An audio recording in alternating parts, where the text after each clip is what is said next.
Bonsoir tout le monde, bonsoir à toutes et tous. Alors, avant de commencer, donc on a quelques pouvoirs.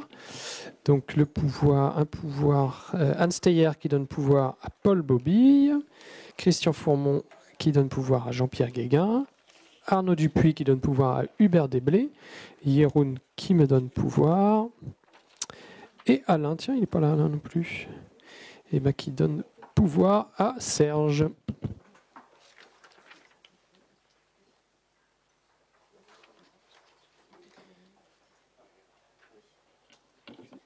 Et j'excuse donc Christelle Tourtelier et qui donne pouvoir à Daniel. Tout à fait. Alors, nous passons à l'approbation. Ah ben je vois Laurent. Laurent Bochet qui arrive, qui vient d'exploser son téléphone portable, qui vient de tomber par terre. Il va être content. Alors, approbation du procès verbal de la séance du 27 mars. Est-ce qu'il y a des questions, des remarques, des observations? Oui, je passe la parole à Jean-Pierre Guéguin. Merci, monsieur le maire. Ce sera très bref.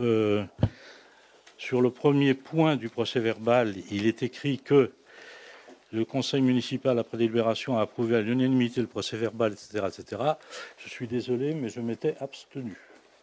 Vous en aviez... Même sur le budget assainissement? Sur le budget général, oui. Mais sur le budget... Non, sur l'ensemble. Ah oui, sur l'ensemble, d'accord. L'ensemble, oui. et vous aviez posé la question, et je vous avais fait. répondu que, étant absent le 7 mars, je me voyais mal approuver un PV qui avait été établi sur cette base. Ah, sur le PV. Ouais. Ok. Voilà. Sauf Moins que... une abstention. Oui, sauf qu'on me dit que le PV est validé uniquement par les élus présents.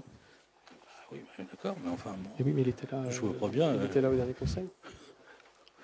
Alors, il ne fallait pas demander à tout le monde de l'approuver la dernière fois. Oui. Allez-y, expliquez.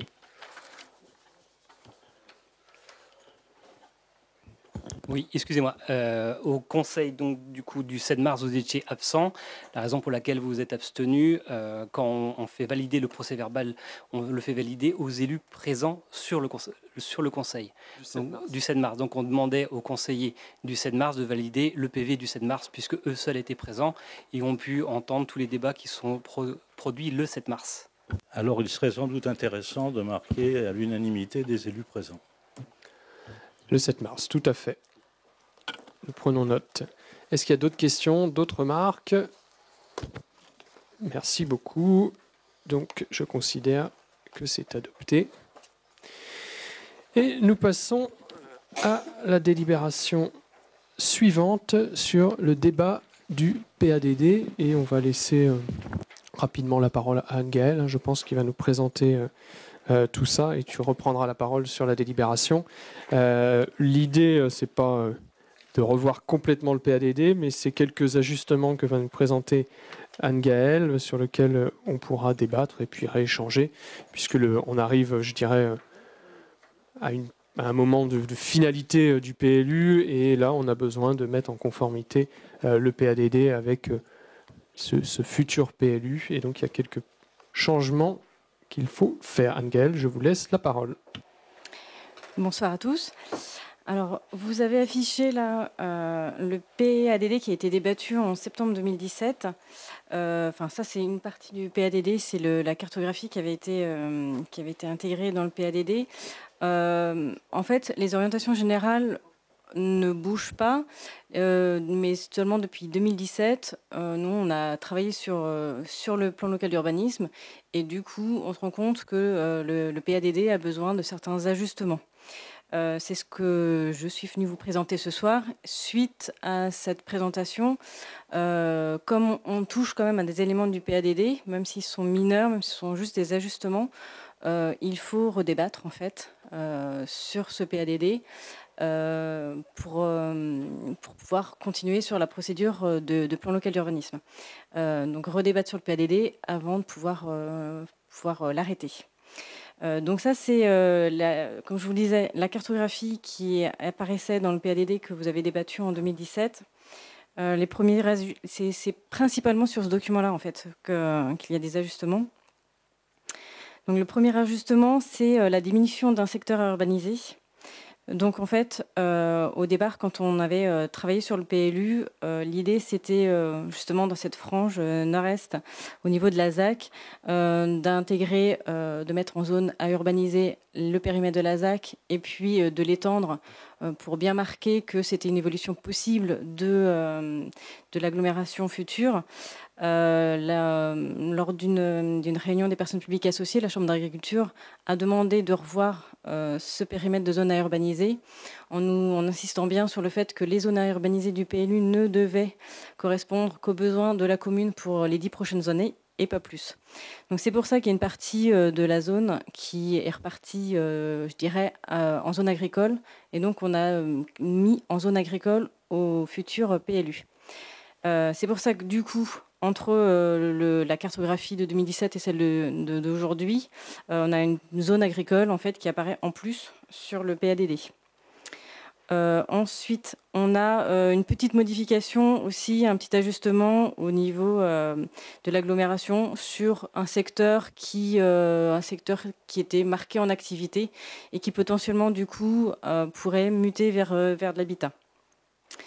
Le troisième ajustement, c'est un secteur d'activité où on se rend compte que sur la cartographie précédente, on avait été un peu juste en fait au niveau de ce zonage. Donc on l'a agrandi, on l'a épaissi pour correspondre vraiment à la réalité du projet.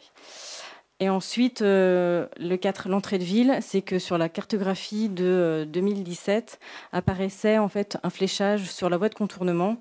Il a été décidé au vu des différents fuseaux qui ont été définis pour le début de l'étude de la voie de contournement, de supprimer cette flèche qui était vraiment très indicative sur la cartographie. On en fera du coup référence plutôt sous forme de texte.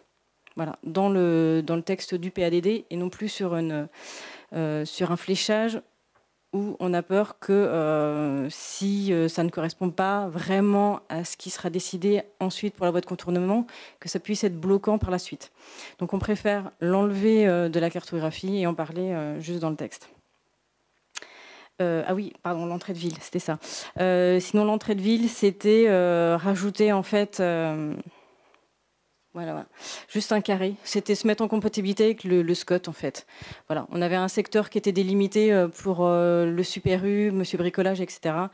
Il faut remettre la même chose au niveau de l'entrée de ville, puisqu'il a été défini qu'il pourrait y avoir des commerces de moyenne surface, en tout cas de plus de 1000 m² sur ce terrain-là. Et en fait, au niveau du SCOT, les secteurs périphériques pouvant accueillir des surfaces commerciales de plus de 1000 m² doivent être identifiés. Voilà. Donc là, c'est juste une compatibilité avec le SCOT. Ensuite, les petits ajustements qu'il y a sur le texte, comme c'est au niveau de la protection de l'activité agricole, sur le texte initial, il était marqué que 80% de la surface communale allait rester en espace agricole et naturel. Donc le bureau d'études, suite au zonage en fait, qui a été vu en cours des réunions, en fait, on arrive plutôt à 78,6. Donc l'idée, c'est plutôt d'indiquer dans le texte qu'on sera à plus de 78% de la commune en espace agricole et naturel, mais on n'arrivera pas à 80% si, dans 10 ans, l'intégralité des zones à urbaniser sont urbanisées. Et puis ensuite, le dernier point, c'est ce que je vous disais, en fait, à la place de mettre le fléchage voie de contournement, c'est d'indiquer, en fait, plutôt que de rajouter un paragraphe par rapport à cette voie de contournement, mais dans le texte et pas sur la zone, et pas sur la cartographie. Voilà. Donc ça, c'est pour les grands ajustements.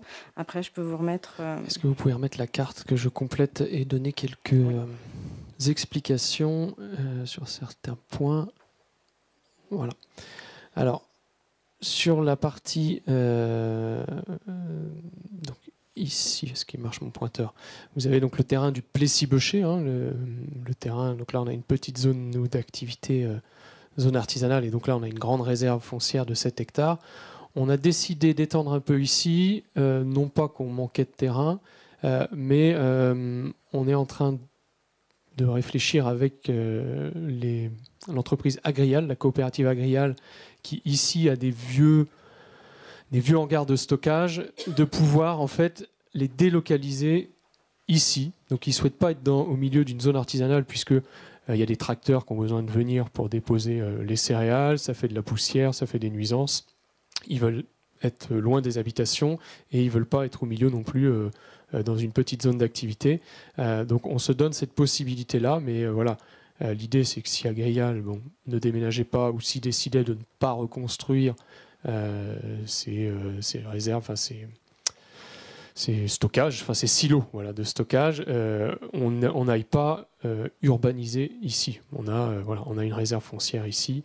On va attendre, l'idée c'est d'attendre aussi les études du contournement avant de prendre des décisions sur qu'est-ce qu'on fait exactement de cette zone d'activité demain. Mais ça, c'est vraiment destiné à pouvoir déménager Agrial, les vieux bâtiments ici, pour les convertir en logements, puisqu'on est quand même ici juste à côté de la gare. Et donc, comme vous le voyez au PLU, on a mis ce secteur comme un secteur qui pouvait muter dans les années qui viennent.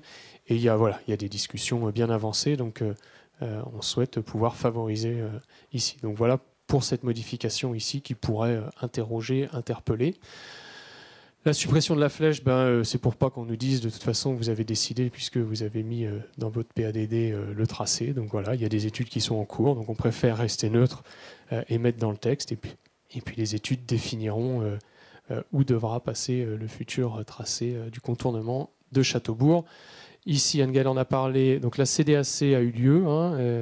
Donc la CDAC pour le projet d'entrée de ville que maintenant vous connaissez tous puisque ça a été mis dans le dernier magazine de la commune. Donc la CDAC a été favorable. Donc le projet est on va dire, sur de bonnes rails. Et donc maintenant, on est dans le délai d'attente des recours qui va durer 2 mois. Mais pour l'instant, voilà. Donc là, je dirais que ce petit carré, en effet, c'est une mise en conformité pour bien identifier maintenant ce pôle comme est le pôle de la Bretonnière. On aura un pôle à l'entrée de la ville complémentaire. L'instant fermier, il est dans une zone d'activité. Voilà. Là, il n'a pas besoin, c'est pas considéré comme un pôle commercial important. Ici, donc, on a enlevé une partie. Donc voilà, quand on dit sur un PLU, il y a des choix qui ne sont pas faciles et qui font forcément des mécontents puisqu'il y a des arbitrages à faire. Et bien là, en effet, il y a un arbitrage qui est fait, c'est de préserver cette partie agricole qui est notamment pour partie liée à une exploitation d'agriculture biologique qui est juste à côté. Et donc voilà, l'idée c'est aussi de préserver ici, comme on l'avait fait en décidant de ne pas urbaniser la partie qui était au-dessus des coteaux de Cheminel. Donc c'est les 2 grandes parties qui vont changer au PLU et qui vont repasser de 2 AU à zone agricole. C'est donc cette partie ici et la partie au-dessus des coteaux de Cheminel. Donc ça, c'est des décisions qui sont prises pour être cohérents avec notre volonté de rester proche de la gare et de rester proche des équipements publics, proche des écoles, et donc de plutôt imaginer la construction autour de la centralité en privilégiant route de Cervon et le sud de la gare en essayant de reconvertir au maximum, en densifiant au maximum pour ne pas avoir à consommer de terres agricoles. Et dans cette logique-là, on a ici également un terrain aujourd'hui proche du nouveau lotissement des Oralis qui potentiellement pourra aussi être rendu constructible pour une 20aine de logements. Donc là, reste à définir le projet, mais on veut au PADD rendre possible en tout cas cette décision dans le futur PLU, ce qui n'était pas possible pour le moment. J'ai vu tous les points, j'ai réabordé tous les points en donnant quelques précisions et le reste donc n'a pas changé. Juste pour information, puisqu'on a refait histoire de faire les calculs, c'est vrai qu'un PADD c'est une feuille de route pour 10 ans, donc c'est jamais simple. Et puis il y a la réalité aussi des choses. Pour information, sur les 5 dernières années, aujourd'hui, on est sur une densité de 25 logements à l'hectare. Donc c'est-à-dire que si on additionne la 3e tranche de la Bretonnière, les Oralis, le Pré-Bazin, les Primes Verts et un futur projet possible au Tamaris, on arrive à 25 logements à l'hectare et 30% de logements sociaux. Donc c'est important d'avoir ces chiffres-là. Le PLU aujourd'hui nous oblige à 20 logements à l'hectare et 25% de logements sociaux dans les opérations. On est aujourd'hui sur les 4-5 dernières années, enfin depuis 2014, 5 dernières années, sur 25 logements à l'hectare construits et 30% de logements sociaux. Et donc dans le prochain PLU, on a mis 25 logements à l'hectare et on a mis un objectif de 25 à 30% de logements sociaux. Donc je dirais que le prochain PADD correspond à ce qu'on est en train de faire aujourd'hui. Voilà. Donc il n'y a pas de révolution. L'idée, c'est de rester sur le rythme qui est le nôtre aujourd'hui et qui est un équilibre acceptable, même si on a une difficulté aujourd'hui, c'est de sortir du collectif. Voilà. Clairement, Pinel, les dispositifs Pinel sur le bassin rennais attirent les investisseurs et donc on a du mal à sortir nos projets. Donc on attend soit la fin du Pinel sur la métropole rennaise, soit peut-être des dispositifs spécifiques pour des villes comme les nôtres. Voilà pour ce que j'avais rajouté. Ici, moi j'avais une remarque. Est-ce qu'on peut remettre une flèche ? Je viens de voir ça. Puisqu'on a mis quand même... si vous revenez sur la carte, ici, alors c'est vrai qu'on souhaite préserver, mais si jamais on avait du retard dans 10 ans et qu'on souhaite prolonger un tout petit peu le PLU de 5 ans, ce qui pourra arriver, une flèche comme les deux autres, mais qui aille dans le sens... Voilà. J'ai oublié de vous rapporter ça. L'objectif, c'est pas dans les 10 ans, mais on ne sait jamais. Un PLU peut être prolongé pour X raisons et ça peut être utile. Est-ce qu'il y a des questions, des remarques, des observations sur ces ajustements de PADD ? Oui, je passe la parole à Pablo Diaz. Merci. J'avais plusieurs questions. La première d'ordre un peu général. J'avais cru comprendre que le PADD était l'élément initial de la modification, de la révision du PLU, structurant. Donc c'est vraiment la feuille de route politique en fait pour la révision du PLU, donc qu'on a débattu en 2017. Et je suis assez surpris. Et c'est une question, je ne sais pas si ça se fait ailleurs, là on est en train de finir la révision du PLU et on modifie quasiment à la fin. On revient en fait sur le PADD qui est l'élément structurant. Donc voilà, ça me pose question en termes de timing et de faisabilité en fait d'une telle procédure alors qu'on arrive à la fin de la révision du PLU. Vous parlez d'ajustement. Je trouve que la présentation graphique en fait sans la déviation, sans le contournement sud, qui est une infrastructure structurante avec beaucoup d'impact à la fois sur les terres, les emprises foncières, etc. Le fait que ça n'apparaisse pas dans l'élément graphique, pour moi, est quelque chose de très surprenant et qui ne marque pas vraiment la volonté politique de l'inscrire en fait dans cette zone-là. Alors, je ne me rappelle plus de la phrase que vous avez modifiée dans le texte. Comment c'est formulé? C'est parce que vous êtes passé un petit peu vite. La phrase que vous avez modifiée, vous l'aviez montrée en grand tout à l'heure, je crois, il me semble. C'est-à-dire que je ne comprends pas pourquoi vous l'avez enlevée, alors qu'il y avait un consensus de tous les élus pour la mettre. Et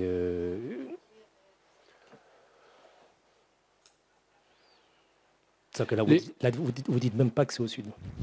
Non, mais là, c'est un recul considérable par rapport au consensus qu'on avait tous de dire Châteaubourg choisit le contournement sud. C'est-à-dire que là, vous laissez la porte pour un contournement nord. Oui, mais il y a des études qui vont être faites. Le contournement, il ne sera pas fait avant les élections municipales. Voilà, c'est aussi laisser la possibilité. On veut pas, si je le mets là, et je vois bien, ceux qui sont contre ce tracé au sud disent de toute façon, pourquoi vous faites des études? Vous avez déjà décidé. Il y avait unanimité de tout le Conseil. Oui, mais il faut laisser faire les études. Moi, je reste persuadé que c'est le bon tracé. Maintenant, il y a des études. Donc voilà, l'idée, c'est pas de se bloquer et de laisser les études se faire. Là, voilà, c'était trop marquant, donc on nous a conseillé de plutôt le retirer pour l'instant. Sinon, autant pas faire d'études. Non mais, enfin, moi, ce que je voudrais comprendre, le choix, votre choix de la majorité, le choix de l'opposition a été très consensuel, unanime, de dire on voudrait que ce soit le Sud. Et si les études disent qu'on ne peut pas passer là? Vous le feriez au Nord? Ou je le ferai pas, mais du coup, j'aurai une flèche qui ne sera pas faite.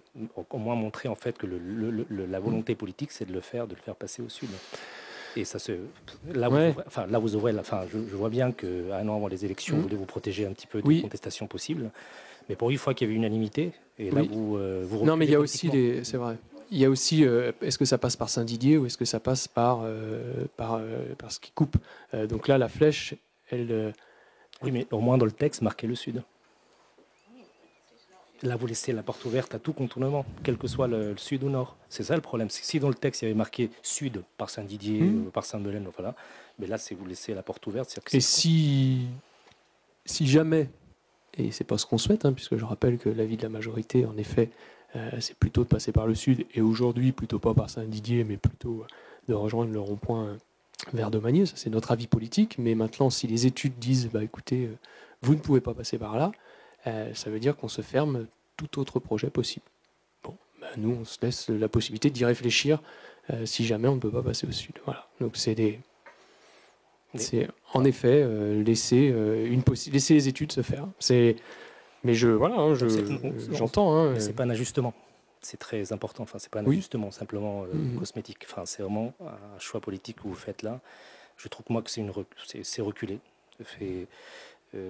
Après, la modification du PLU peut se faire. Une fois qu'il a été acté, la modification peut se faire. Si vraiment on devait faire un autre projet vraiment qui sortait du chapeau par le Nord, il n'y aurait pas beaucoup de choix de toute façon.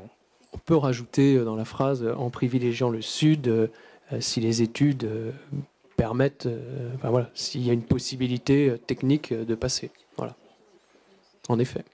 Après, si techniquement, pour X raisons que je ne maîtrise pas aujourd'hui, on ne pourrait pas passer par là, on veut pouvoir se laisser la réflexion de est-ce qu'on peut faire autre chose. Mais en effet, on peut rajouter.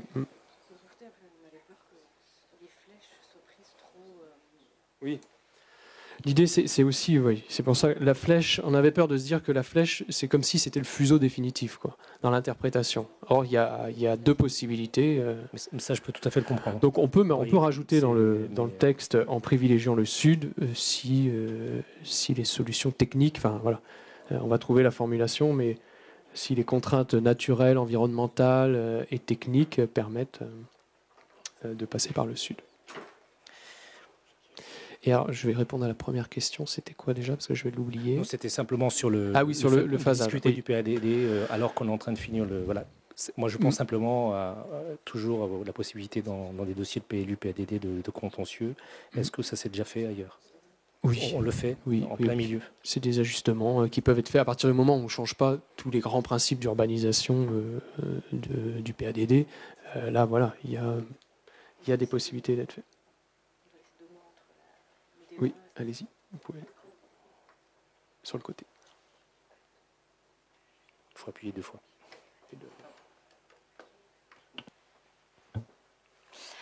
En fait, le Code de l'urbanisme nous dit qu'entre le débat du PADD et l'arrêt du PLU, il doit se passer 2 mois. Et donc, en fait, ça se fait bien souvent, effectivement, qu'on débatte du PADD en début d'élaboration. Et il y a des ajustements qui arrivent en fin d'élaboration du PLU. Si vous reprenez le PADD tel qu'il a été débattu en 2017, en fait, sur la cartographie, il y avait marqué document provisoire sous réserve du document graphique. Et effectivement, depuis, le document graphique a été travaillé et on se rend compte que, on veut être sûr que derrière, au moment où on va arriver en phase opérationnelle, qu'il ne puisse pas y avoir de blocage lié au PADD, quoi. Voilà, tout simplement. Alors, je reviens sur la deuxième remarque, c'est si justement il s'agit d'ajustement, ça conforte encore plus l'idée de dire qu'il faut retenir l'idée de départ qui était structurelle d'une déviation, en tout cas un contournement sud. Parce que si on ne le met pas, on change l'économie générale du projet. Moi je pense ça. Alors, parce que là, si on fait passer par le nord, ça change totalement la physionomie de la ville dans les 10 prochaines années. En fait, là-dessus, on était assez d'accord, sauf que notre crainte, c'est au niveau des flèches. En fait, il y a une tête de flèche qui marque un endroit et une tête de flèche qui marque un autre endroit. Et en fait, ce qu'on avait peur, c'est que derrière, il y a un problème de compatibilité, en fait. Qu'on nous indique que la voie de contournement, telle qu'on l'a indiquée, elle doit s'accrocher à cet endroit et elle doit s'accrocher à l'autre endroit. Et que du coup, notre marge de manœuvre, elle soit assez limitée, en fait. Alors que si l'étude nous dit, finalement, vous devez vous mettre, vous raccrocher 1 kilomètre plus loin, et que on avait peur, en fait, voilà, de la compatibilité, qu'on nous oppose cet argument-là, en fait. Et en se disant, en enlevant tout graphique, on ne peut pas nous opposer de nous dire, bah voilà, vous avez été trop pointilleux, trop précis, en fait, dans votre... Il me semble que le premier graphique, monsieur le maire, c'était un nuage assez large qu'on avait fait. Première version, il me semble, et on avait justement, c'était un peu trop large, mais là, c'était un peu plus large, beaucoup plus flou au départ. Et on avait mis une flèche beaucoup plus précise. Je comprends les arguments de la flèche. Tout en fait, à mon avis, encore une fois, que dans le texte, au moins, ça dénature pas en fait la structure du PADD en mettant que c'est privilégié par le Sud. Ouais. Sinon, ça change l'économie du projet général, à mon avis. Parce que c'est vrai qu'on se rend compte que, par exemple, les orientations d'aménagement qui doivent être compatibles, enfin que les projets doivent être compatibles avec les orientations d'aménagement, enfin c'est un exemple. Hein. On se rend compte que quand les projets d'aménagement sortent, les services de l'État, les services instructeurs ont tendance à un peu oublier la compatibilité au profit de c'est écrit, ça doit être comme ça en fait. Et ce qu'on a peur, c'est que la flèche rende trop rigide ce contournement en fait. C'est tout en fait. Voilà. On sait que de toute façon le contournement, il ne faut pas se leurrer, il sera attaqué. Hein. Aujourd'hui, voilà, on sait que quel que soit le projet où il passera, il sera attaqué parce que voilà, il y a forcément des opposants à un projet de contournement, quel que soit l'endroit où il passe. Donc voilà, tout sera regardé, étudié, et en effet, il faut qu'on garde cette souplesse. Mais je suis d'accord qu'on peut indiquer l'intention politique, en tout cas, qui est de privilégier le Sud. Sauf si, impossibilité technique, on souhaite pouvoir se reposer les questions, ce que je ne souhaite pas, bien entendu. Oui. Oui, simplement une précision. Moi, je ne reçois pas l'argument des flèches. Là, hein, je rappellerai quand même qu'il y a une dizaine d'années, ça ne constitue que des tracés d'intention. Il y a une dizaine d'années, le tracé d'intention passait bien au nord. Ça n'a empêché personne, et on peut être d'accord avec ça pour dire maintenant on va faire au sud. Oui, après c'est des échanges avec les services de l'État. Hein, nous on le fait pas, voilà, on le fait puisqu'on a eu des remarques des personnes publiques associées. Donc voilà. Autre point, oui. S'il vous plaît, le point que vous n'avez pas approfondi, c'est le troisième point sur le terrain qui devient constructible. Oui. Vous ne l'avez pas évoqué ensuite, un approfondissement des différents points. Oui, bah si, j'ai dit c'est les terrains à côté des Oralis. Ah, excusez-moi, j'ai pas fait. Si, j'ai abordé en disant qu'on se laissait la possibilité, dans le PADD, de rendre ce terrain constructible en habitation.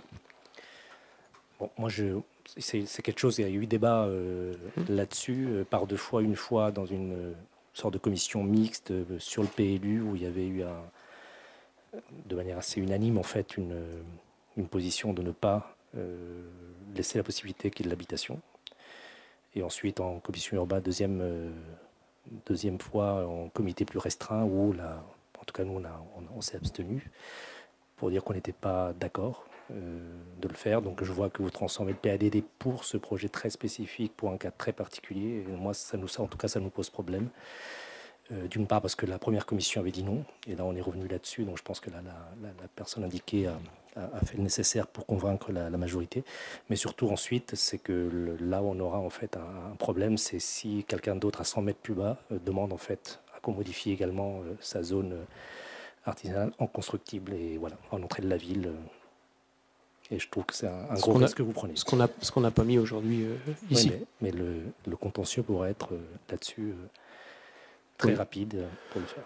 Alors il y a eu des déplacements. Je vois pas la différence entre les deux en fait. Non, si, il y a eu des déplacements sur place, hein, voilà, qui ont constaté la difficulté de faire sortir une activité, une zone d'activité par la petite route qui est désormais occupée par des lotissements. Donc c'est vrai qu'il y a beaucoup de maisons ici. Donc venir mettre de l'activité ici avec du flux de camions ou autre nous semble compliqué. Donc voilà, hein, pour ceux qui ne se situent pas, on est au-dessus de l'imprimerie des Hautes-Vilaines et en face le nouveau lotissement des Oralis, hein, pas très loin derrière les pompes funèbres, hein, pour tous ceux qui voient. Donc là, il y a un champ aujourd'hui qui sert à mettre des chevaux pour le moment. C'est zoné en zone d'activité, mais aujourd'hui, ça nous semble compliqué, nous, de voir une activité, des camions sortir par cette petite route ici, et difficile, de par la topographie, de faire sortir également de l'autre côté. Donc voilà, les élus ont dit pourquoi pas regarder un projet en y mettant des conditions de logements sociaux. Voilà, ça rentre après dans le règlement graphique du PLU. Là, c'est de laisser la possibilité au PADD de pouvoir faire du logement. Hubert, tu veux rajouter quelque chose ? Oui, on s'était déplacé à la dernière commission sur place et effectivement, c'était ce qui était ressorti. Et cette fois-ci, visuellement, c'est ce qu'on avait pu constater, que c'était une des possibilités, et notamment vis-à-vis des oralistes qui étaient vraiment à proximité. Et établir une entreprise ici aurait amené plus de nuisances qu'autre chose, et ça rentrait en compatibilité. Donc voilà, c'est véritablement le déplacement sur place qui a fait effectivement changer et confirmer cet avis. Est-ce qu'il y a d'autres points que vous souhaitez aborder ? D'autres remarques ? Non. Donc on considère, donc je mets au vote le fait que le débat ait eu lieu, hein, c'est ça ? Il n'y a pas de vote du tout ? Prendre acte, voilà, qu'il y a eu un débat sur les évolutions de ce PADD. Et donc nous passons à la délibération suivante et nous allons libérer Anne-Gaëlle. Merci.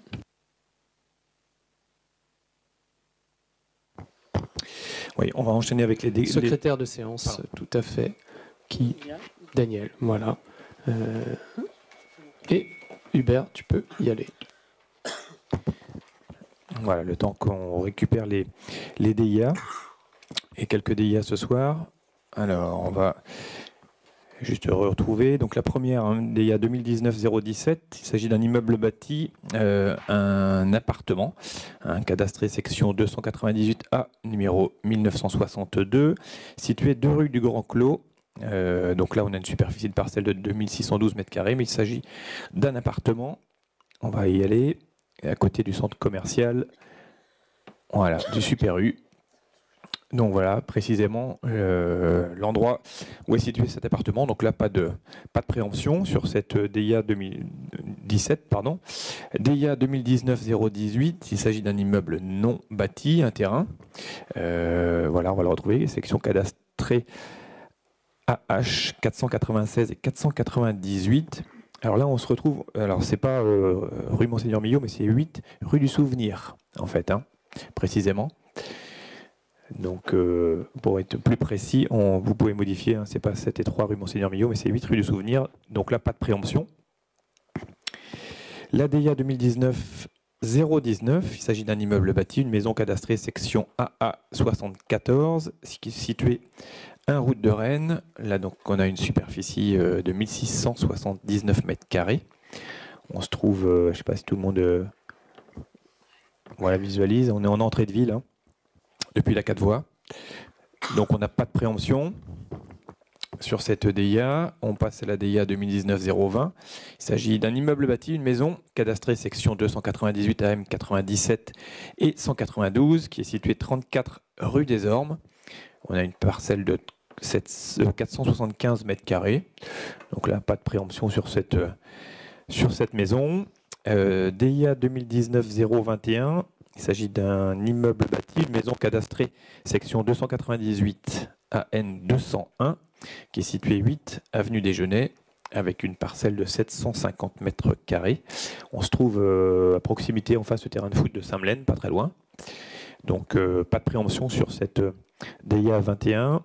DIA 2019-022, immeuble bâti. Il s'agit d'une maison cadastrée section ZB numéro 490, qui est située, elle, 20 rue des Albatros. Donc on voit bien, on voyait tout de suite le lotissement, une superficie de parcelle de 338 mètres carrés.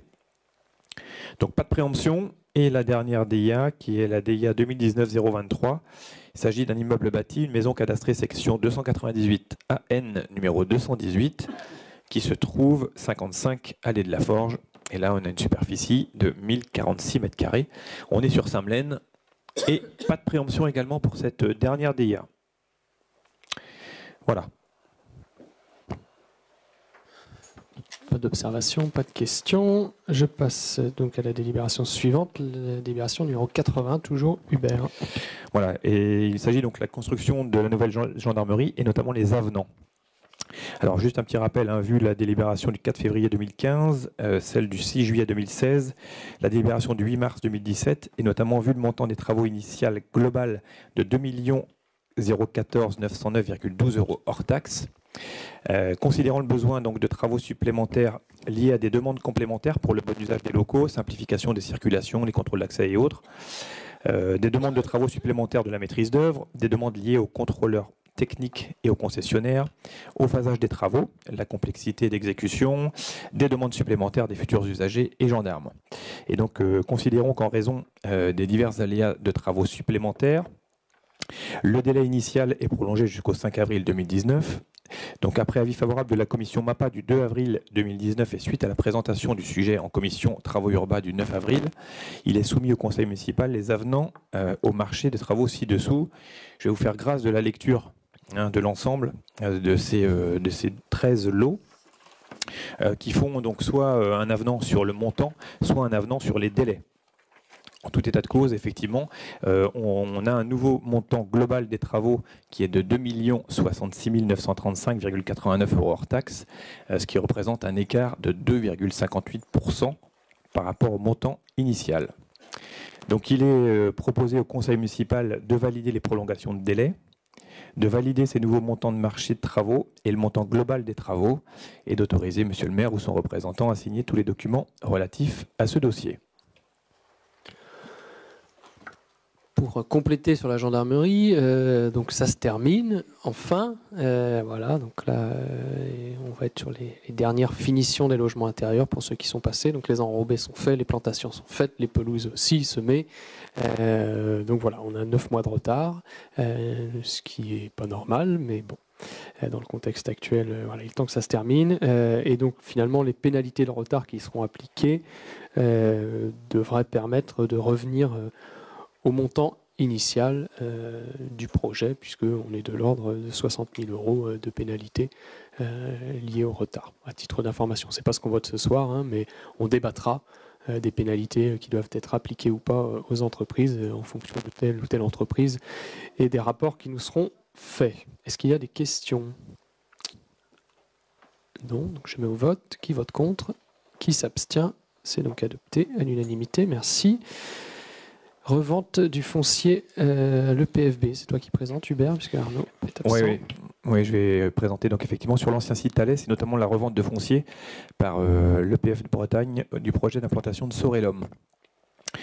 Donc juste un rappel, dans le cadre d'une opération de renouvellement urbain à vocation économique sur la friche de l'ancien site Thalès, la commune a décidé de faire appel à l'établissement public foncier de Bretagne. On va le retrouver en présentation sur le visuel, pour l'acquisition d'emprises foncières sur la zone d'activité de Bellevue, par le biais d'une convention opérationnelle d'action foncière signée le 9 juin 2011, modifiée par les avenants numéro 1 du 17 février 2017 et numéro 2 du 9 avril 2019. Donc juste pour vous rappeler qu'à la demande de la commune, l'EPF Bretagne a déjà procédé à la revente d'une partie du site pour l'implantation de nouvelles entreprises. La commune de Châteaubourg a ainsi trouvé un acquéreur, qui est la société Sorelum, 19 rue Louis Renaud, qui aujourd'hui est installée à Saint-Berthevin, pour procéder au rachat d'une emprise foncière non bâtie d'environ 3025 m² cadastrés section AD 236 et ZB 014P acquise par l'EPF Bretagne. Cet acquéreur a été choisi pour la qualité du projet qu'il propose, l'acquéreur s'engageant à installer ses locaux d'activité sur le site. La commune émet donc le souhait que l'établissement public foncier de Bretagne cède à l'acquéreur Sorelum les emprises suivantes. Alors je ne sais pas si on va les retrouver.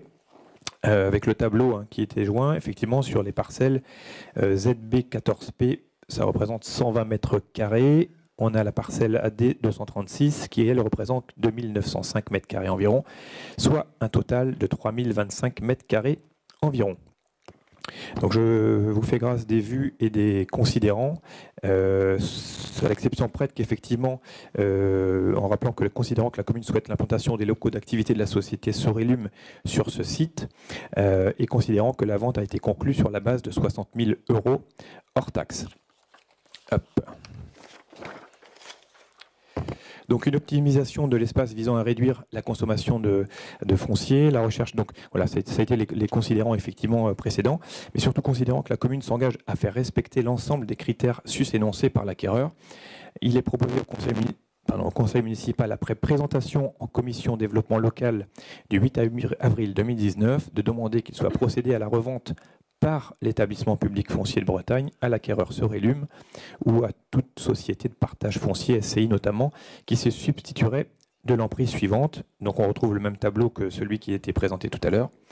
Et donc bien sûr d'approuver le prix de vente par l'EPF Bretagne à Sorelum ou à toute société de portage foncier qui se substituerait à hauteur de 60 000 € hors taxe, de prendre acte que ce prix de vente est inférieur au prix de revient qui sera calculé définitivement à l'issue du projet global selon les modalités définies dans la convention opérationnelle du 9 juin 2011 modifiée par les avenants du numéro 1 du 17 février 2017 et numéro 2 du 9 avril 2019 et s'engage à prendre à sa charge la différence à l'issue de la dite convention, et d'autoriser Monsieur le maire ou son représentant à signer tout document et à prendre toutes les mesures nécessaires à l'exécution de la présente délibération. Pour rappeler que sur ce terrain, on a une réserve d'eau, effectivement, un réservoir, une cuve, oui, qui explique aussi le montant financier de cette opération. Donc là, c'est un terrain qui aurait pu être vendu un peu plus cher, mais l'entreprise qui achète prend à sa charge en fait le fait d'enlever ce réservoir d'eau qui est assez conséquent et dont les coûts pour l'enlever aussi se comptent à plus de 30 000 €, je crois. Donc voilà. Donc c'est pour ça que le terrain aurait dû être vendu un peu plus cher, mais on a préféré laisser l'entreprise gérer, parce que quand on a fait les devis, nous, voilà, ils vont se débrouiller. Le privé souvent se débrouille mieux que nous, surtout que c'est une entreprise qui connaît bien, c'est une entreprise qui fait de l'éclairage public et des réseaux câblés. Donc voilà, ils ont l'habitude aussi des chantiers. Est-ce qu'il y a des questions et des remarques? Non, a priori. Donc je mets au vote. Qui vote contre? Qui s'abstient? C'est donc adopté. Et pour information, aujourd'hui, l'ensemble des lots est sous options. Donc, puisque sur le parking aussi, nous avons des options sur la façade. Donc voilà, on arrive à la fin de la réindustrialisation de ce site. Et je passe la parole. J'ai mis au vote? Oui, j'ai mis au vote, oui. Je passe la parole à Bertrand. David. Donc, enfance-jeunesse, projet de réalisation d'une maison de l'enfance, demande de subvention, modification de la délibération initiale. Le conseil municipal avait émis un avis favorable lors de la délibération 2018-228 du 19 décembre 2018 relatif aux demandes de subvention pour le projet maison de l'enfance. Pour rappel, le montant total de ce projet est estimé à 2 139 800 € hors taxe. Et donc, suite à de nouvelles informations, il est proposé aux membres du conseil municipal d'approuver les nouvelles sollicitations concernant l'Ider et la région. Donc, la dotation d'équipement des territoires ruraux, DETR. Donc, je vais vous faire lire le tableau directement. Pour 9,81%, donc maximum 210 000 €. Le contrat de territoire volet 2, aide financière du département, donc pour maximum 20%, soit 427 960 €. Le programme européen Leader qui peuvent subventionner jusqu'à 80% de la construction avec un plafond à 150 000 €. La région avec le contrat de partenariat qui peut subventionner le projet à hauteur de 100 000 €. La CAF qui peut intervenir financièrement à hauteur de 100 000 €, 75 000 € en prêt à taux zéro ou 25 000 € en subvention. Et donc, en fonds propres, Donc si je reprends la DETR 210 000, contrat de territoire 427 960, leader 150 000 euros, région 100 000 euros, la CAF 25 000 euros. Et donc les fonds propres, il resterait 1 226 840 euros sur le global de 2 139 800 euros. Donc, suite à la présentation du sujet par mail en date du 15 avril 2019 aux membres de la commission enfance-jeunesse, il est proposé au conseil municipal d'approuver le plan de financement tel que présenté ci-dessus. Voilà. Je mets au vote. Est-ce qu'il y a des questions, des remarques? Je mets au vote. Qui vote contre? Qui s'abstient? C'est adopté à l'unanimité. Merci. Délibération 83, toujours Bertrand. Prestation de services alloués pour la CAF, Caisse d'allocation familiale. La Caisse d'allocation familiale d'Ille-et-Vilaine a informé les services de la mairie de changements concernant la prestation de services alloués aux collectivités. Premièrement, le versement des prestations est conditionné. La CAF se réserve une possibilité de versement en fonction des disponibilités de ses crédits. Deuxièmement, changement de calcul des plages de présence des enfants en temps périscolaire. 3 plages forfaitaires. Pour un enfant présent, une demi-journée sans repas, 4 heures. Pour un enfant présent, une demi-journée avec repas, 5 heures. Pour un enfant présent, une journée complète, 9 heures.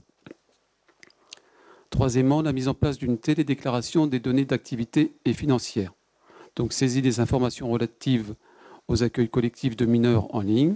Et l'objectif est à la fois de développer la qualité et l'accessibilité de l'offre partenaire. Quatrièmement, l'accès au site monenfant.fr pour permettre aux structures de modifier elles-mêmes certaines données mises en ligne afin de fluidifier l'information aux familles.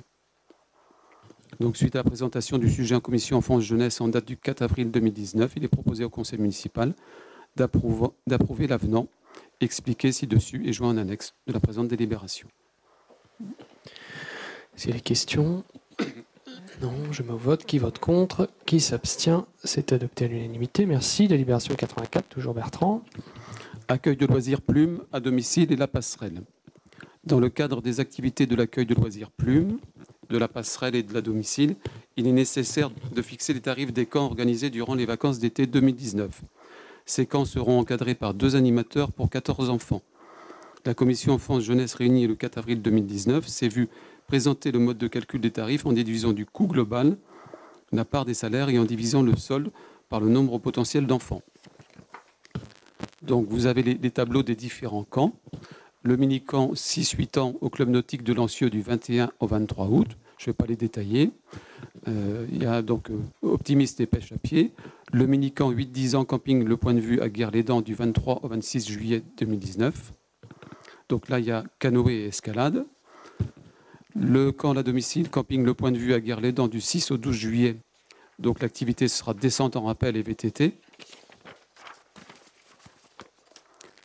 Le mini-camp La Passerelle, camping Le Point de Vue à Guerre-les-Dents du 16 au 19 juillet 2019. Activité canoë et VTT.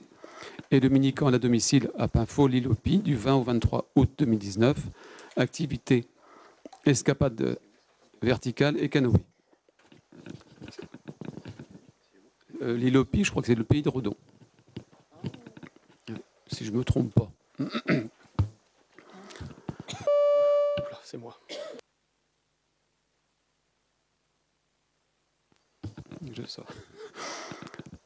Donc les tarifs varient en fonction du nombre de jours et autrement en fonction des quotients familiaux. À chaque fois, il y a 6 tarifs, 6 tranches. Et donc il est demandé dans les modalités de règlement aux familles un acompte de 30% de la somme totale du camp qui sera encaissé au maximum dans les 15 jours. Cet acompte ne sera restitué qu'à certaines conditions, annulation du camp par l'organisateur en cas de force majeure sur justificatif de la famille et le solde devra être payé par chèque avant le départ. Suite à la présentation du sujet en commission du 4 avril 2019, il est proposé au conseil municipal de valider les tarifs proposés pour les camps de l'accueil de loisirs, la domicile, la passerelle et de valider les modalités de règlement. Est-ce qu'il y a des questions? Oui, je passe la parole à Pablo Diaz. Merci. Je crois que j'ai posé plusieurs fois la question et j'ai peut-être eu la réponse, mais je ne l'ai pas vu passer encore. J'aurais bien voulu avoir la répartition des jeunes qui partent dans les différents camps par tranche. pour savoir voilà, quels sont les types de jeunes, de familles qui partent en fait dans les activités proposées par la commune. Voilà, simplement avoir une idée, si c'est simplement les coefficients les plus importants ou les plus faibles, voir quelle est la répartition. Je crois qu'on n'a jamais eu les statistiques, oui, ça fait plusieurs fois. Parlé, voilà, ça fait au moins 4 ans que je les demande chaque année, mais voilà, peut-être en fin de mandat on pourra les avoir. Mais c'est important pour tout le monde, savoir quel type de public on atteint à travers ces activités-là. Voilà. D'accord, c'est bien noté. Je le donnerai pour le prochain conseil. Merci. Est-ce qu'il y a d'autres questions, d'autres remarques? Je mets au vote. Qui vote contre? Qui s'abstient? C'est adopté à l'unanimité. Merci. Délibération 85. Je passe la parole à Christelle. Merci, bonsoir. Donc, le marché acquisition, installation et maintenance d'un logiciel enfance, d'outils de pointage et d'un portail famille. Donc, par délibération en date du 6 juin 2018, le conseil municipal a approuvé l'acquisition d'un nouveau logiciel enfance, gestion du présentéisme des enfants pour les services périscolaires et extrascolaires, facturation aux familles de ces services, et de nouveaux outils de pointage afin de faire preuve de davantage d'adaptabilité, de sécurité des données et d'efficacité dans la gestion des présences des enfants et de la facturation aux familles. Les élus avaient retenu la tranche ferme et plusieurs variantes. Pour rappel, la tranche ferme comprenait la fourniture et l'installation du logiciel enfance, gestion du présentéisme des enfants sur les services périscolaires et extrascolaires, facturation des services aux familles, le paramétrage des outils de pointage, le développement et les installations de ces logiciels sur le serveur et poste des utilisateurs, la reprise des données, le paramétrage des logiciels et l'assistance au démarrage, la mise en œuvre des interfaces, la formation des administrateurs, gestionnaires et utilisateurs, la maintenance, actualisation des logiciels. Et les variantes comprenaient l'acquisition des outils de pointage, la gestion du présentéisme et les plannings des agents, des activités, de l'annualisation et des heures complémentaires. Le prestataire retenu étant Abelium. Au sein de ce marché, il était mentionné une tranche conditionnelle concernant la mise en place d'un portail famille. Elle comprend les prestations suivantes: la fourniture et l'installation du portail famille, le paramétrage du portail famille et l'assistance au démarrage, la mise en œuvre des interfaces, la formation des administrateurs, gestionnaires et utilisateurs, la maintenance et actualisation du portail famille. Suite à la présentation du sujet en commission vie des écoles du 1er avril 2019, il est proposé au conseil municipal d'approuver l'affermissement de la tranche conditionnelle relative au portail famille pour un montant de 7 041 € TTC, 6 477 € en investissement, 564 € en fonctionnement, et d'autoriser monsieur le maire ou son représentant à signer tout document relatif à ce dossier. Est-ce qu'il y a des questions, des observations, des remarques? Je me vote. Qui vote contre? Qui s'abstient? C'est donc adopté à l'unanimité. Merci. Et je passe la parole à Daniel Deville. Ah, tu voulais compléter, Christelle? Juste en profiter, donc après un premier volet autour duquel les services se sont appropriés le nouveau logiciel de facturation et les agents des écoles, les nouveaux outils de pointage. Donc ça va être l'occasion pour le service vie des écoles et jeunesse de transformer l'essai et d'aller dans le sens de la modernisation du service, de la maîtrise des moyens mis en œuvre et surtout de la facilitation de la vie des familles. C'est l'occasion aussi pour moi de constater l'extraordinaire mobilisation des agents à tous les niveaux sur ce dossier. Ils ont tous été d'un apport vraiment remarquable pour notamment paramétrer le logiciel, et on a reçu les compléments d'Abelium pour la précision de nos demandes à chaque étape du processus, et donc de remercier la belle appropriation du sujet qui était très très technique.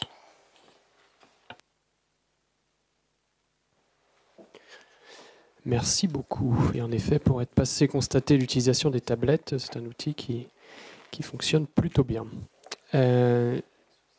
Il y a les inscriptions pour les bureaux de vote des européennes. Voilà, c'est juste pour que ça continue de tourner. Voilà, il y a les créneaux des bureaux de vote, pendant que j'y pense, qu'on puisse récupérer à la fin du conseil municipal. Daniel Deville, c'est à toi.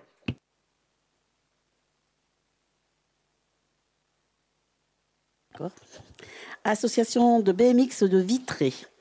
Lorsque des habitants de Châteaubourg sont adhérents d'une association dans une autre commune qui encadre une activité non proposée sur la commune de Châteaubourg, la commission peut étudier toute demande de subvention de fonctionnement de cette association. Le principe de base est d'octroyer en moyenne 11 € par adhérent castelbourgeois inscrit dans l'association, somme pouvant être arrondie à un niveau supérieur. Dans ce cadre, l'association de BMX de Vitré a présenté une demande de subvention car 2 de ses adhérents sont des habitants de Châteaubourg. La commission vie associative et citoyenneté, réunie le 2 avril 2019, après étude de la demande, a validé la demande de versement d'une subvention de fonctionnement de 30 €.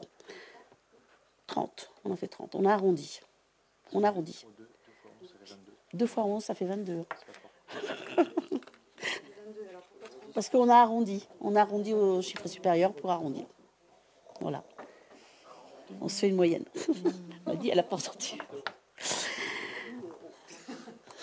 Suite à la présentation du sujet en commission vie associative et citoyenneté du 2 avril 2019, il est proposé au conseil municipal de voter la subvention de 30 € attribuée à l'association BMX de Vitré.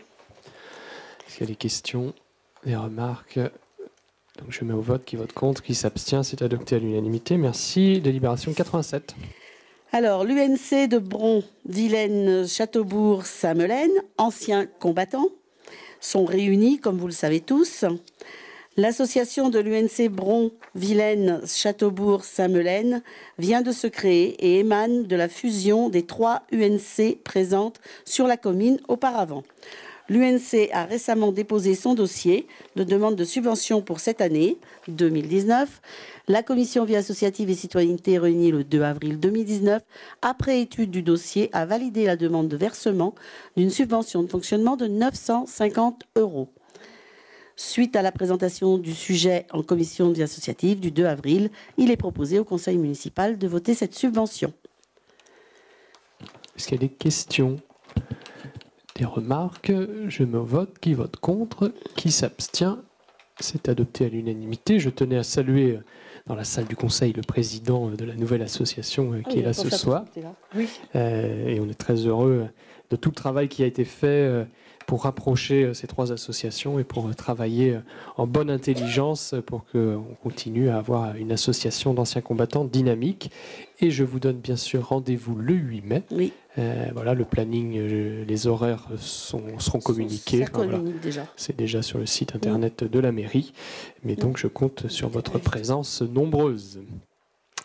Délibération numéro 88. Castel Eliminator. L'association castelbourgeoise Castel Eliminator organise pour la 2e année consécutive une course cycliste à élimination directe dans le cœur de la ville de Châteaubourg. Cette course aura lieu le samedi 22 juin et sera suivie du feu d'artifice organisé par la commune. Afin d'occuper le temps situé entre la fin de la course et le début du feu d'artifice, l'association souhaite engager un DJ pour un temps d'animation sur place du marché. Dans le cadre de l'organisation de la course et de l'animation prévue du DJ, l'association sollicite une subvention exceptionnelle d'un montant de 500 €. La commission vie associative et citoyenneté réunie le 2 avril, après étude de la demande, a validé cette demande de versement de cette subvention de 500 €. Est-ce qu'il y a des questions, des remarques? Oui, Aude? Merci. Est-ce que la course Castelminator aura lieu en même temps que la fête de la ville? Il me semble que oui, c'est bien le 22 juin et c'est la raison pour laquelle il y a un feu d'artifice. Oui, on D'accord. termine par... Est-ce que les autres prestataires de musique présents ce 22 juin bénéficieront de la même subvention de 500 €? Non. Non, la fête de la musique est le 21, reste le 21, le vendredi, et la course est le samedi, avec le feu d'artifice pour terminer. Et l'idée, en fait, entre la fin de la course et le feu d'artifice, on a un petit temps mort. On a un temps mort que l'année dernière. Il faut meubler le temps que la course se termine, etc., et que les gens aillent sur le feu d'artifice. Et l'idée, c'est d'avoir une animation musicale entre les deux. Oui, comme l'année dernière. Avec, il y aura restauration, il y aura également galettes saucisses comme l'année dernière, mais c'est eux qui vont trouver le DJ pour justement animer ce temps mort. Très bien. Si pas d'autres remarques, je mets au vote. Donc, qui s'abstient? 2 abstentions. Qui vote contre? L'association... C'est adopté, merci. Pardon, excusez-moi. Il y avait 2 abstentions. Pardon, j'ai... Délibération 89. Association Tennis Club. Le Tennis Club de Châteaubourg organise un événement innovant, à savoir le Festival de l'envolée des filles, qui aura lieu le 6 au 11 mai. Différentes animations seront proposées tout au long de la semaine à destination du public féminin. Dans le cadre de l'organisation de cette manifestation, l'association sollicite une subvention exceptionnelle d'un montant de 300 €. La commission vie associative et citoyenneté réunie le 29 janvier 2019, après étude de la demande, a validé la demande de versement d'une subvention exceptionnelle de 300 €. Cette subvention ne sera versée qu'après la tenue de l'événement et la présentation d'un bilan qualificatif et financier de l'action. Cas où ça n'aurait pas lieu, voilà, on verserait pas. Est-ce qu'il y a des questions?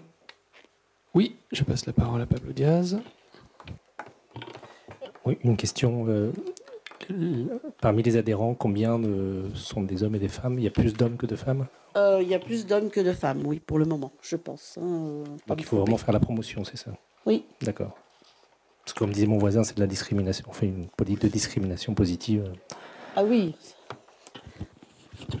Oui, alors quand on aura les mêmes conditions d'employabilité, effectivement, on pourra parler de conditions de discrimination positive. Je vous remercie. Bravo. Je tiens juste à rappeler, rien à voir avec le débat là, mais en termes d'employabilité, et quand on embauche quelqu'un, on n'a pas le droit de l'embaucher sur des conditions de son sexe. Et on parle de discrimination positive dans ce sens-là. Et on a surtout le droit de le payer autant. Oui. Ah oui, ça je ne remets pas en question.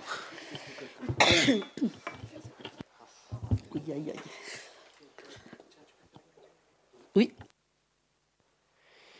Et j'en profite, ça tombe bien, pour rappeler que demain, à 18h30, à la Maison pour tous, se tient une réunion des femmes élues organisée par la sénatrice Françoise Gattel. Voilà, donc je ferai l'introduction, mais je crois que je m'échapperai parce que je vais être un peu seul après et je ne voudrais pas me faire lyncher. C'est vrai, je peux aussi. Très bien. Et donc je mets au vote. Qui vote contre? Qui s'abstient? C'est adopté à l'unanimité. Merci. Délibération numéro 90. Association Canoë-Kayak. L'association de Canoë-Kayak a envoyé un dossier de demande de subvention exceptionnelle d'un montant de 500 € pour le principe d'un dédommagement pour l'usure et l'entretien de son matériel utilisé lors d'actions menées pour la ville. Recherche d'objets sur la Vilaine, nettoyage de la rivière, élagage des branches. La commission vie associative et citoyenneté, réunie le 2 avril 2019, après étude de la demande, a validé la demande de versement d'une subvention exceptionnelle de 500 €, suite à la présentation en commission associative et citoyenneté le 2 avril 2019. Et d'ailleurs, ça me fait rappeler qu'on a eu une demande pour que le maire de Châteaubourg et le maire de Cervon viennent relier. Il faut que j'honore cette demande pour aller constater de moi-même. Pas possible, on m'a demandé. Ils ne peuvent pas parce qu'ils ne veulent pas aller jusque là-bas, ils n'ont pas assez de temps pour faire. Bon, on verra tout ça. On a déjà vu ça. Ok. Qu'est-ce qu'il y a des observations? Oui. Je passe la parole à Olivier Durand. Oui, j'avais une question.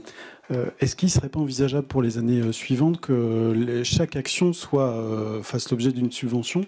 Parce que là, on a un peu l'impression qu'ils demandent une subvention de 500 € sans, voilà, un petit peu comme ça. Alors que je pense que ce serait peut-être plus intéressant. Je ne remets pas en cause le travail qu'ils ont fait, mais peut-être qu'à chaque action, ça pourrait être l'objet d'une subvention à chaque fois. Ou d'un dédommagement, peu importe la forme que ça peut prendre. C'est un dédommagement, on va dire, annuel. Voilà, c'est pas une subvention à chaque fois, c'est parce qu'ils ont fait à la journée citoyenne. Tout à fait. C'est pour ça que sur des années plus chargées, ça peut valoir le coup si on le fait à chaque action. C'est eux qui ont demandé justement de faire sur 500 € à l'année. D'accord. Juste pour cette année. Très bien. Ça ne veut pas dire qu'ils le demandent à chaque fois, hein, d'ailleurs. L'année dernière, ils n'ont rien demandé. D'accord. C'est la première fois qu'on leur donne une subvention pour ça.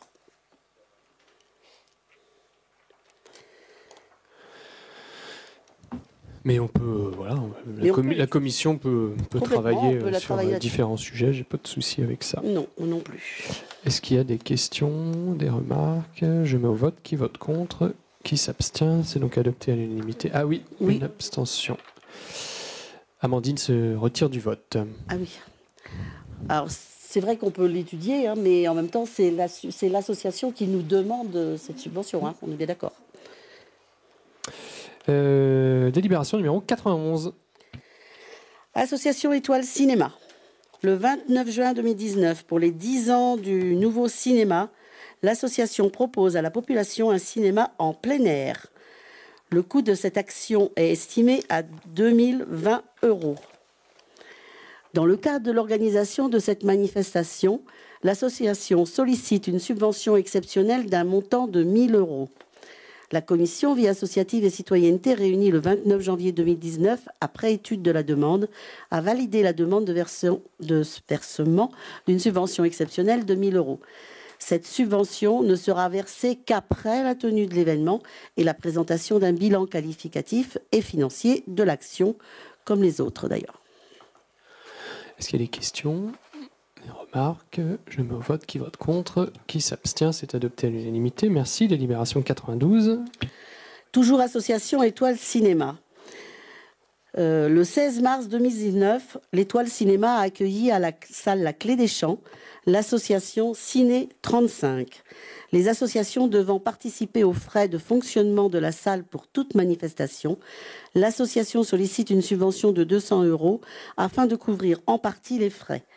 La commission vie associative et citoyenneté réunie le 29 juin 2019, après étude de la demande, a validé la demande de versement d'une subvention exceptionnelle de 200 €. Qu'est-ce que j'ai dit? Juin, j'ai dit juin? Pardon, janvier. Est-ce qu'il y a des... En fait, ils ont reçu, Ciné 35, ont reçu tous les présidents de Ciné, les présidents de toutes les salles 35. Il y a eu beaucoup de monde. Est-ce qu'il y a des questions, des remarques? Je mets au vote. Qui vote contre? Qui s'abstient? C'est adopté à l'unanimité. Merci. Délibération numéro 93.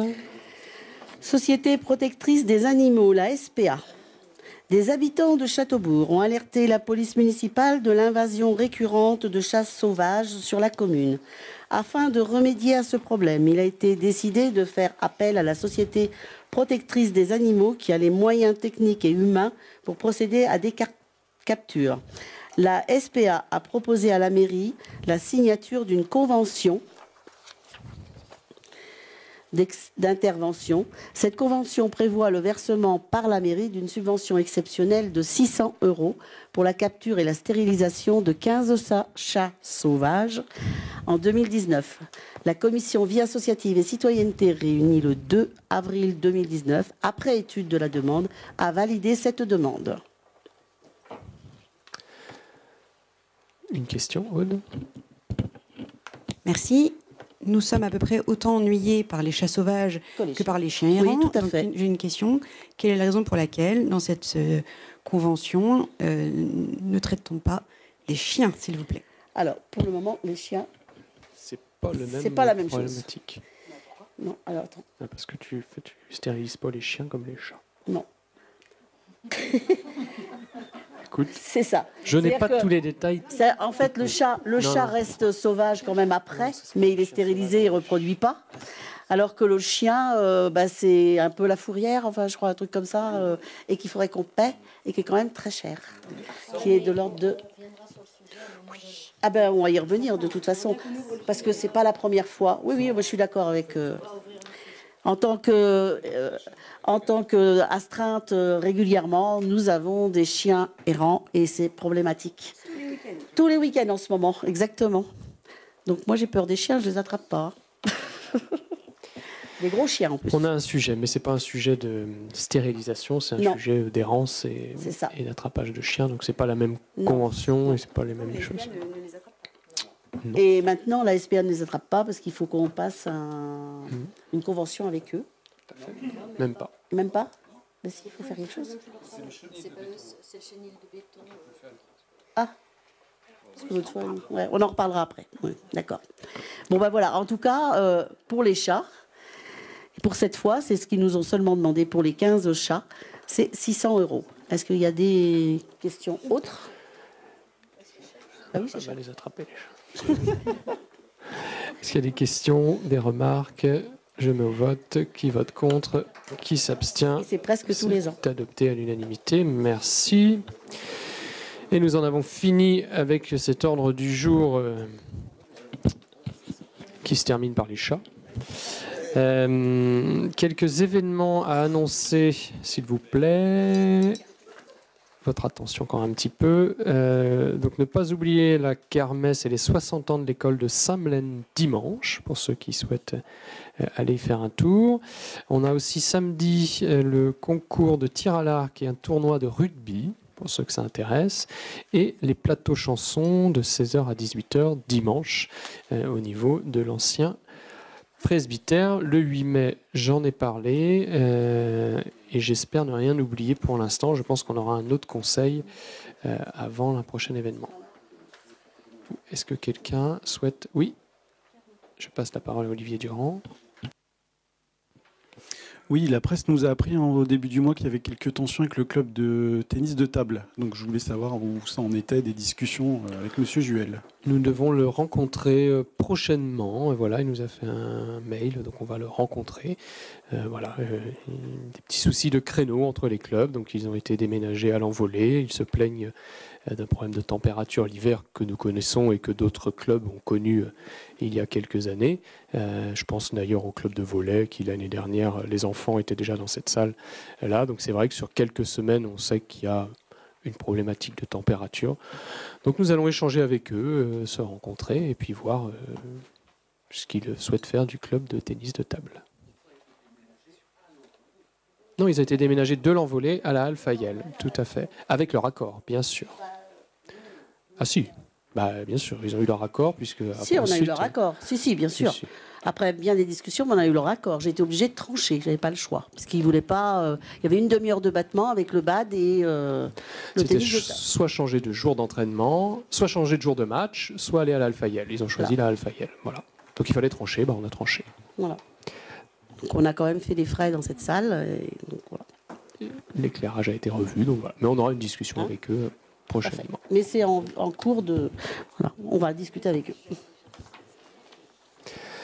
Est-ce qu'il y a d'autres remarques, d'autres questions? Non, je vais clôturer ce conseil municipal. Bonne soirée à toutes et tous.